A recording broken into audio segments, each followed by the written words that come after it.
खबर निकलकर सामने आ रही है राजधानी से, जहां पर झारखंड कैबिनेट की बैठक संपन्न हो चुकी है। जी हां, आज भी झारखंड कैबिनेट की बैठक और बैठक में अहम प्रस्तावों पर मुहर भी लगी है। तो आज झारखंड कैबिनेट की बैठक मुख्यमंत्री हेमंत सोरेन की अध्यक्षता में हुई कैबिनेट की बैठक और इस कैबिनेट की बैठक में आज कुल 18 प्रस्तावों पर मुहर भी लगी है। तो झारखंड कैबिनेट की बैठक संपन्न और बैठक में 18 प्रस्तावों पर लगी मुहर।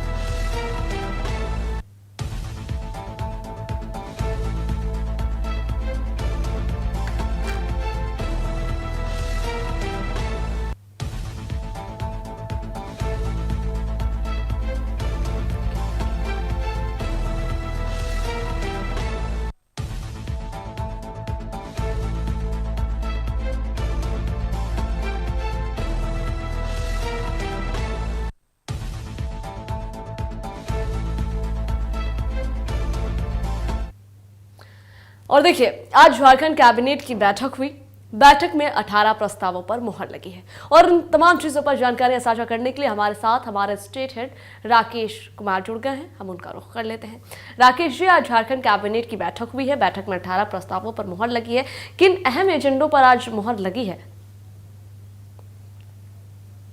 देखिए, जिस तरीके से हम बैठक की चर्चा कर रहे हैं, कैबिनेट की बैठक खत्म हुई है अभी और सबसे बड़ी बात कही जा सकती है कि जिस तरीके से विधानसभा के शीतकालीन सत्र की चर्चा चल रही थी कि आखिर कब होगा, तो 5 तारीख का समय निर्धारित किया गया है। 5 तारीख से 11 दिसंबर तक ये बैठक होगी। अब खास करके विधानसभा में और विधानसभा की जो कार्रवाई होगी उस दौरान कई महत्वपूर्ण फैसले लिए जा सकेंगे। आपने देखा होगा कि मानसून सत्र जब हुआ था उस समय कहा जा रहा था कि कई चीजें कहीं न कहीं लाई गई थी उस समय, और उसके बाद से इंतजार किए जा रहे थे कि बारिश का समय खत्म होगा तो विकास की बातों की जाएगी। तो कहीं न कहीं विधानसभा का जब सत्र शुरू होगा तो निश्चित तौर पे कहा जा सकता है कि राज्य के विकास के लिए कई योजनाओं को लेकर आगे बढ़ने की बात कही जा सकती है, राज्य के हित में काम किए जा सकते हैं और कई महत्वपूर्ण फैसले, खास करके आप देख रही होंगी जिस तरीके से कि कहीं न कहीं नगर निकाय के चुनाव की बात आ रही थी, पेशा कानून को लागू कराने के लिए लगातार काम किए जा रहे थे। तो इन सारे पहलुओं को लेकर राज्य में क्या कुछ चल रहा है और किस तरीके से अब सत्र के दौरान इस पे चर्चा होगी, इस पे गौर किया जा सकता है। दूसरी बात कही जा सकती है कि बड़ा फैसला कैबिनेट में हुआ है,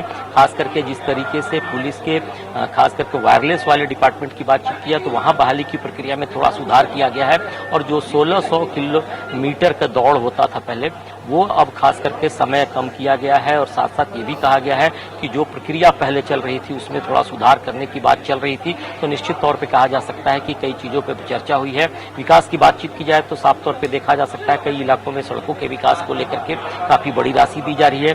हिंडाल्को को लेकर एक बड़ा फैसला आया है, खास करके लोहरदगा की बातचीत की जाए, लातेहार की बातचीत की जाए तो लातेहार में हिंडाल्को के लिए 30 साल के लिए कहीं न कहीं लीज पे आवंटन मिल रहा है। तो ये सारी प्रक्रिया चल रही थी कैबिनेट के माध्यम से और इसमें सबसे बड़ी बात जो निकलकर सामने आई है कि शीतकालीन सत्र का समय निर्धारित कर दिया गया है। जी, शीतकालीन सत्र का समय निर्धारित कर दिया गया है। आज झारखंड कैबिनेट की बैठक हुई। बहुत शुक्रिया आपका हमारे साथ जुड़ने के लिए और जानकारियां साझा करने के लिए।